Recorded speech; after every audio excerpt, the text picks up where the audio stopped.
जय हिंद छात्रों, मैं उस्मान। स्वागत है आपका हिंदी है शाम चैनल को। तो आज हम इस वीडियो में आलोचना करने जा रहे हैं कि क्रिया जो कि प्रयोग के आधार पर और मुख्यतः हम कह सकते हैं कर्म के आधार पर जो क्रियाएं दो प्रकार के हैं।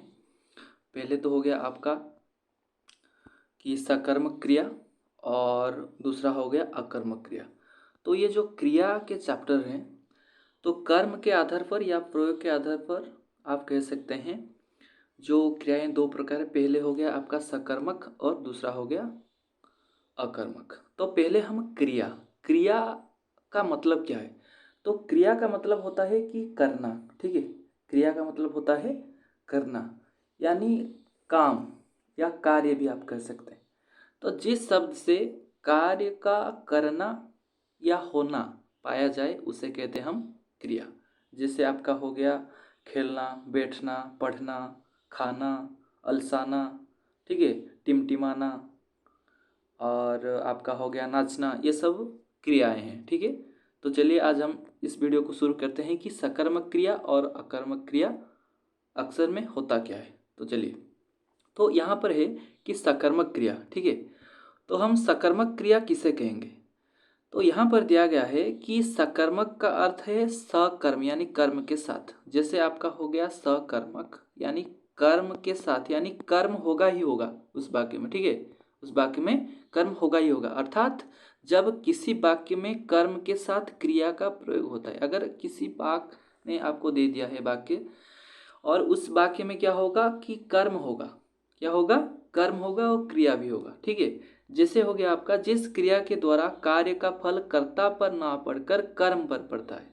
ठीक है, कर्ता पर ना पड़कर कर्म पर पड़ता है, वो अक्सर सकर्मक क्रिया कहलाती है। और जब किसी वाक्य में कर्ता, क्रिया और कर्म तीनों उपस्थित हों तो वहाँ सकर्मक क्रिया होती है। तो अगर कोई आपको वाक्य दे दिया गया हो और उसमें कर्ता भी हो, क्रिया भी हो और कर्म भी हो, ये तीनों हो, तो वो सकर्मक क्रिया है। जैसे उदाहरण के तौर पर यहाँ पर दिया गया है कि राम ने आम खाया। ठीक है, राम ने आम खाया, तो राम हो गया आपका कर्ता। क्या हो गया, राम हो गया आपका कर्ता, और खाया ये तो हो गया आपका क्रिया। ठीक है, यहाँ पर आ गया हो गया आपका क्रिया, और ये जो आम है ना, ये आम हो जाएगा आपका कर्म। क्या हो जाएगा आपका कर्म। तो राम ने आम खाया, तो किसने आम खाया, राम ने। ठीक है, ये हो गया आपका कर्ता। क्या खाया, जब आप क्या प्रश्न करेंगे ना, जब आप क्या प्रश्न करेंगे तो उत्तर में आ जाएगा आपका कर्म, जो कि आम है इस वाक्य में।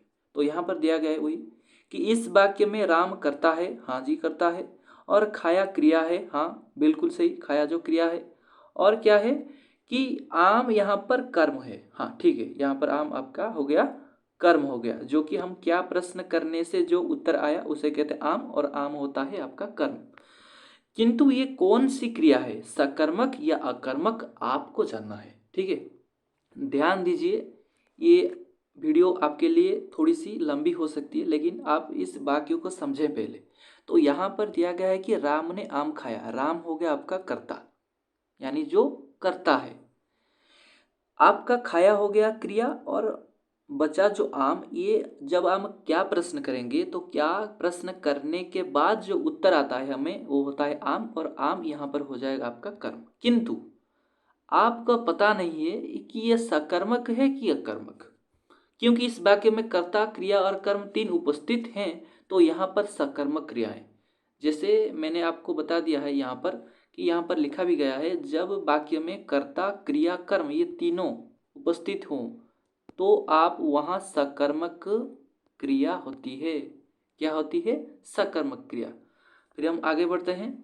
आगे दिया गया है, इस चार उदाहरण को देखिए। पहले यहाँ पर लिखा गया है कि राम आम खाता है, शीतल खाना पकाती है, सरोज कविता सुन रही है, चिराग चाय पी रहा है। तो यहाँ पर देखिए, इस वाक्य में जो है अक्सर जिस शब्द को मैं आइडेंटिफाई करूँगा, पहले आप उस शब्द को देखिए। पहले हो गया आपका जैसे खाता, ठीक है, आपका फिर हो गया खाना, पकाना, सुनना, ठीक है, और पीना। ये जो चार है ये सब हो गया आपका क्रिया। फिर हम जाते हैं कर्म की ओर। ये हो गया आम, यहाँ पर खाना, कविता और चाय, ये सब हो गए आपके कर्म, ठीक है, ये कर्म है और ये 4 हैं क्रिया, ठीक है। और फिर जो हो गया राम, शीतल, सरोज और चिराग, ये चारों हो गया आपका कर्ता, ठीक है। मैंने आपको पढ़ाया था कि जब कर्म, कर्ता और क्रिया ये तीनों हो गए, आप उसे कहेंगे सकर्मक क्रिया। क्या कहेंगे? सकर्मक क्रिया। आशा करता हूं आप समझ गए होंगे। यहाँ पर लिखा गया है कि खाना, पीना, सुनना, देखना, पकाना आदि क्रियाएं का फल इनके कर्ता पर ना पड़कर इनके कर्म पर पड़ता है। जैसे आपका हो गया आम खाना, ठीक है, आपका हो गया कविता और चाय, तो ये सकर्मक क्रिया है। यानी आप एक वाक्य में ध्यान दीजिए, जब क्रिया का फल कर्ता को छोड़कर कर्म पर पड़े, ठीक है, जब क्रिया का फल कर्ता को छोड़कर कर्म पर पड़े कि कर्ता और क्रिया के बीच में क्या का प्रश्न किया जाए तो उत्तर कर्म ही आएगा, यानी उसे कहेंगे हम सकर्मक क्रिया, ठीक है। तो ये जो क्रिया है सकर्मक क्रिया, ये दो प्रकार के, ठीक है, ये दो प्रकार के। पहले हो गया आपका एक कर्मक और दूसरा हो गया बहुकर्मक, या इसे आप द्विकर्मक भी कह सकते हैं, ठीक है, आप दो कर्म भी कह सकते हैं। फिर हम आगे बढ़ते हैं। आगे दिया गया है कि एक कर्मक, तो एक कर्मक किसे कहेंगे? यानी एक कर्म हो, तो यदि वाक्य में केवल एक ही कर्म हो तो वो एक कर्मक क्रिया होती है। जैसे श्याम पुस्तक पढ़ता है, राधा खाना खाती है, तो यहाँ पर आपका कर्म हो जाएगा एक, क्या कि पुस्तक, यहाँ पर खाना, ठीक है। श्याम पुस्तक पढ़ता है, श्याम पुस्तक पढ़ता है, श्याम क्या पढ़ता है? पुस्तक। तो क्या प्रश्न के बाद जो आता है उत्तर उसे कहेंगे हम कर्म।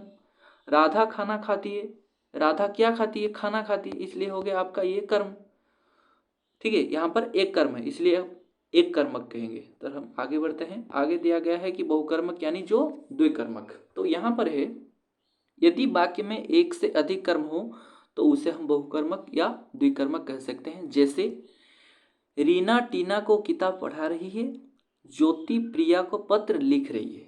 तो यहाँ पर जो वाक्य है, वाक्य में देना क्रिया का प्रयोग हो रहा है और वहाँ दान की भावना हो तो जिसका दान दिया जाए वह संप्रदान कारक होता है। अच्छा ठीक है, यहाँ पर आप मैंने पढ़ाया था आपको कारक के कुछ एमसीक्यू में, जो चीज सदा के लिए दान दिया जाए, जो चीज सदा के लिए दान में दे दिया जाए उसे कहते हैं हम संप्रदान, ठीक है।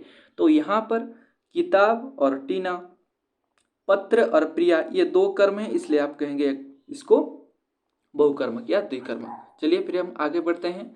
आगे दिया गया है यहाँ पर, जैसे संप्रदान में जिसे कहते हैं, रोहन ने मोहन को कपड़े दिए, राजा ने भिखारी को सोने के सिक्के दिए, मोनू ने सोनू को 500 रुपये दिए, सेठ ने ब्राह्मण को धन दिया। तो यदि देने में दान की भावना ना होकर दंड या सजा की भावना हो तो वहाँ द्विकर्मक क्रिया मानी जाती है। ध्यान दीजिएगा इस पॉइंट को, यहाँ पर लिखा गया है कि अगर देने में दान की भावना ना होकर, यानी हम जब देते हैं किसी चीज़ को, किसी को देते हैं किसी चीज़ को, तो वो दान की भावना ना होकर अगर दंड या सजा की भावना हो वहाँ पर द्विकर्मक मानी जाती है। जैसे शिक्षक ने विद्यार्थी को दंड दिया, यानी ये तो दान के लिए नहीं दिया ना, सजा या दंड के लिए दिया। अच्छी बात है कि शिक्षक या शिक्षक ने विद्यार्थियों को दंड देते हैं पढ़ाई के मामले में, ठीक है। तो यहाँ पर आपका हो जाएगा क्या? द्विकर्मक। तो फिर हम आगे बढ़ते हैं, ये सकर्मक खत्म हो गया, फिर हम चलते हैं अकर्मक पर, ठीक है। अकर्मक देखिए, तो अकर्मक क्रिया किसे कहते हैं? कि जिस क्रिया के द्वारा कार्य का फल सिद्ध कर्ता पर पड़ता है वो अकर्मक क्रिया कहलाती है, ठीक है। यानी कर्म रहित, क्या होगा आपका? कर्म रहित, यानी कर्म ना हो उसे कहते हैं हम अकर्मक। यानी जिस वाक्य में क्रिया का सीधा फल कर्ता पर ना पड़े उसे कहेंगे हम अकर्मक क्रिया, ठीक है। अर्थात जब किसी वाक्य में कर्म के नहीं होने पर भी कर्ता और क्रिया से वाक्य का भावार्थ स्पष्ट हो जाता है उसे कहते हैं हम अकर्मक क्रिया। क्या कहते हैं आप? अकर्मक क्रिया। जैसे उदाहरण हो गया आपका, राम सोता है, घोड़ा दौड़ता है, चोर भाग रहा है। यहाँ पर जो तीन वाक्य हैं यहाँ पर कर्म का प्रयोग नहीं हुआ है। देखिए यहाँ पर राम सोता है, राम तो हो गया आपका कर्ता, मैंने आपको पढ़ाया था जो करता है या कर्म होने का बोध कराता है उसे कहते हैं हम कर्ता। सोता, सोना तो हो गया आपका क्रिया, कर्म तो नहीं है, फिर भी ये वाक्य जो है भावार्थ में स्पष्ट है। यानी इस वाक्य के अगर हम कुछ बोलेंगे या कुछ आप सुनेंगे तो ये तो वाक्य सही है, भावार्थ के स्पष्ट पर ये सही है, फिर भी ये वाक्य है क्योंकि यहाँ पर कर्म नहीं है।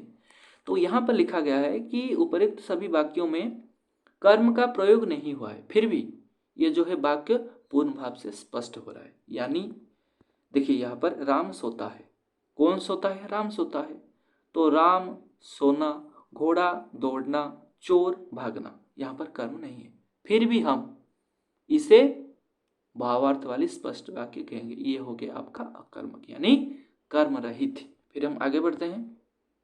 आगे दिया गया है कि जो क्रिया के अकर्मक एवं सकर्मक के रूप की पहचान, यानी अकर्मक क्रिया और सकर्मक क्रिया के बीच में जब अंतर, हम किस क्रिया को और कौन सी क्रिया को हम कहेंगे सकर्मक और किसे कहेंगे अकर्मक। देखिए, क्रिया के अकर्मक एवं सकर्मक रूप की पहचान करने के लिए वाक्यों के क्रिया के रूप से पहले क्या शब्द लिखकर प्रश्न करने पर यदि वहाँ क्या कोई का उत्तर दिया जाता है तो हम उसे कहेंगे सकर्मक। जैसे आप क्या करेंगे कि क्या प्रश्न करेंगे, ठीक है, क्या प्रश्न करेंगे, तो पहचानने के लिए वाक्य के क्रिया रूप से पहले क्या प्रश्न करेंगे। जैसे आपको दिया गया होगा कि मान लीजिए बच्चा रोता है, ठीक है, बच्चा रोता है, मैंने लिख दिया हूँ यहाँ पर, लिख देता हूँ, ठीक है, बच्चा रोता है, ठीक है, बच्चा रोता है। तो यहाँ पर कौन रोता है? बच्चा रोता है। तो क्या रोता है? तो क्या तो नहीं होगा। अगर हम इस वाक्य को क्या प्रश्न करेंगे तो कर्ता आएगा, ठीक है, क्या प्रश्न करेंगे तो कर्ता आएगा, लेकिन हम क्या प्रश्न करेंगे? क्या रोता है, क्या रोता है, तो रोना तो क्या नहीं होगा, इसलिए आपका हो गया ये अकर्मक क्रिया। आशा करता हूँ आप समझ गए होंगे, ठीक है। तो फिर हम आगे चलते हैं। मैंने आपके लिए यहाँ पर एक फोटो जो है सब करके रख दिया हूँ कि अकर्मक से सकर्मक क्रिया कैसे बनाया जाता है, और ये जितने भी लेफ्ट में है ये सब अकर्मक क्रिया है, लिखा भी है, और यहाँ पर है राइट में सकर्मक क्रिया। तो चलिए इसे हम थोड़ा पढ़ लेते हैं, ठीक है। तो यहाँ पर दिया गया है कि अकर्मक, यहाँ पर दिया गया सकर्मक। देखिए, ठहरना, ठहरना का हो गया आपका ठहराव, लेटना का हो गया लेटाना, गिरना का हो गया गिराना या गिरावट, पढ़ना का पढ़त, उबलना का उबाला, छूटना का छोड़ना, गिरना का घेरना, गड़ना का गाड़ना, पिघलाना का पिघलना, कूदना का कूदा, हंसना का हंसाना, तड़पना का तड़पाना, पलना का पालना, जुड़ना का जोड़ाना, टूटना का तोड़ना, खुलना का खोलना, उजड़ना का उजाड़ना, मुड़ना का मुड़ाना, ठीक है, उजड़ना का उजड़ना, ठीक है। यहाँ पर ये अकर्मक क्रिया को हम किस तरह से सकर्मक करेंगे शायद आप सब समझ में होंगे, फिर भी मैं आपको लास्ट में बता देता हूँ कि जब आप अकर्मक या सकर्मक क्रिया की पहचान करेंगे तो पहले आप वाक्यों की क्रिया को आप क्या प्रश्न करेंगे, ठीक है, क्या प्रश्न करेंगे। अगर क्या प्रश्न करने के बाद कोई उत्तर आए तो आप उसे सकर्मक क्रिया मान लीजिए, अगर आप उत्तर ना आए तो आपको वो वाला शब्द यानी वो वाला क्रिया अकर्मक होगा। तो ये थी छोटी सी वीडियो आपके लिए, आशा करता हूँ आप समझ गए होंगे।